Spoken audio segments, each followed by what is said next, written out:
Hello everyone, একটা review করতে এসেছি। কালকে নেটফ্লিক্সে দেখলাম সেক্টর 36। এই ফিল্মটা নেটফ্লিক্সের অরিজিনাল। এই সিনেমাটা এসছে এবং এটা একটা থ্রিলার, একটা মার্ডার মিস্ট্রি থ্রিলার। মিস্ট্রি ঠিক বলবো না, মিস্ট্রিটাকে ডিসক্লোজ করেই দিয়েছে প্রথম থেকে। অ্যান্ড বিষয়টা হচ্ছে এটা কেমন লাগলো সেটা নিয়ে আলোচনা করবো এই ভিডিওতে। আমি একজন সাধারণ দর্শক হিসেবে তোমাদের কাছে আমার পয়েন্ট অফ ভিউটা আমি ক্লিয়ার করবো।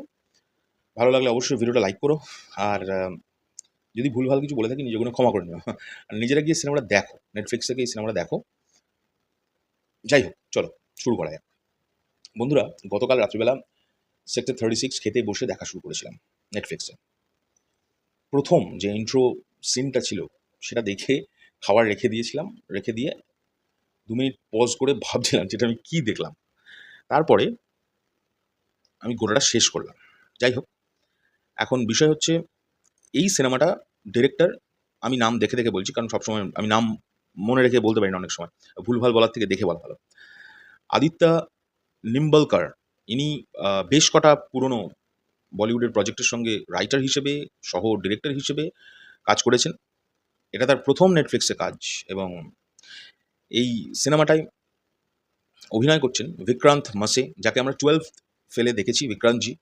দীপক ডোবরিয়াল, যাকে আমরা অজস্র বলিউডের কাজে দেখেছি এবং অনেক ওয়েব সিরিজেও দেখেছি। এছাড়া আরও অনেকে। আমি এই দুজনের নাম শুধু করলাম কেন, মানে এই দুজনের নাম দিয়ে শুরু করলাম কারণ এই দুটো ক্যারেক্টার মোস্ট ইম্পর্ট্যান্ট ক্যারেক্টার। সবাই ইম্পর্ট্যান্ট, বাট এই দুটো ক্যারেক্টার মোস্ট ইম্পর্ট্যান্ট ক্যারেক্টার এই গোটা সিনেমাটার জন্য।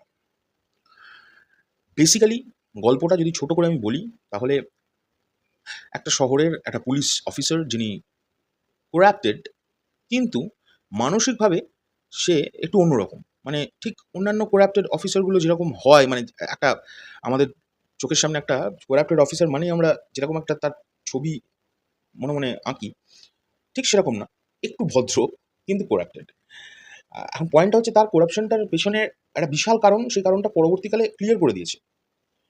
কিন্তু গল্পটা বেসিক্যালি হচ্ছে সেই অফিসারের কাছে, মানে সেই এরিয়ার প্রচুর লোক এসে রিপোর্ট করে যে কোনো একটি মেয়েকে পাওয়া যাচ্ছে না, কোনো একটি বাচ্চা ছেলেকে পাওয়া যাচ্ছে না। এবং সেই লোকটা বলে চলে আসবে, চলে আসবে, কদিনের মধ্যেই চলে আসবে, এগুলো নিয়ে কোনো ঝামেলার কিছু নেই। যারা খুব গরিব, যাদের ছেলেমেয়েরা হারিয়ে যাচ্ছে, তাদেরকেও আবার উনি আবার নিজের থেকে টাকাও দেন। মানে ঘুষের থেকেই যে টাকাটা উনি ঘুষ থেকে পান, সেই টাকাটাই আবার দান করে বেড়ান। তো এটা অন্য রকমের একটা পুলিশ অফিসার। এই ক্যারেক্টারটাই কিন্তু দীপকজি করছেন। এবং বন্ধুরা, দুর্দান্ত অভিনেতা। আমরা এটা মানে এটা আমরা সকলে জানি। দীপকজির এর আগেও কাজ দেখেছি। আর বিক্রান্তজির সম্পর্কে 12 ফেলের পর থেকে মানুষ ওনাকে বেশি করে আইডেন্টিফাই করা শুরু করেছে। কিন্তু মির্জাপুরে কিন্তু আমরা ওনাকে দেখেছি। আমরা অনেক সিরিজে দেখেছি, অনেক সিনেমায় দেখেছি এবং অবশেষে এসে এই সেক্টর 36 এ দেখছি। এই ক্যারেক্টারটাকে এমনভাবে তৈরি করা হয়েছে, আ সিনেমার প্রথমেই বুঝিয়ে দিয়েছে এই লোকটি একটি সিরিয়াল কিলার।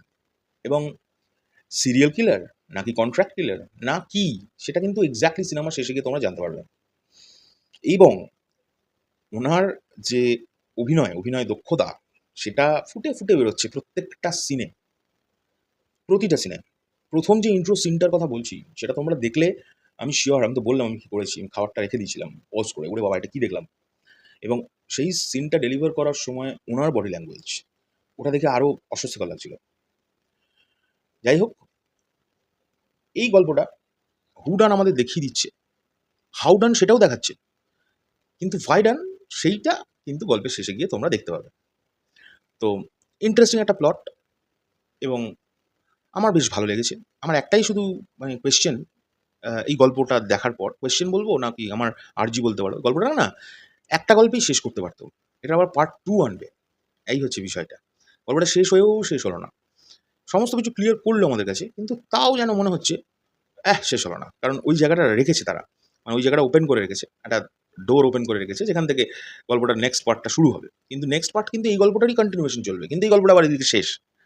আদবেও শেষ নাকি শেষ নয়, এইটা দেখার জন্য তোমাদের দেখতে হবে সেক্টর 36। এবং এই পুরো গল্পটা নাকি তৈরি একটা সত্য ঘটনা অবলম্বনে। আমি কিন্তু সত্যি বলছি, আমি অতটা ক্লিয়ার নই কোন কোন সত্য ঘটনা থেকে। বাট এরকম আকছার প্রচুর কেস ডায়েরি আমাদের সামনে আসে, মাঝে মাঝেই খবরেও বেরোয়।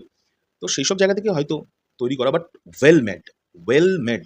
আমি এটুকুনি বলতে পারি, ভালোভাবে তৈরি করা হয়েছে। আমি কোনো জায়গায় বোরিং ফিল করিনি। আর গল্পে একটা ইনার মিনিং তো অবশ্যই আছে, ইনার একটা মেসেজ আছে যেটা তোমরা দেখলেই বুঝতে পারবে। আমাকে আলাদা করে বলতে হবে না, বললে কিন্তু ওই ভাইডানটা বেরিয়ে যাবে। সো সেই কারণে আমি বলতে পারলাম না।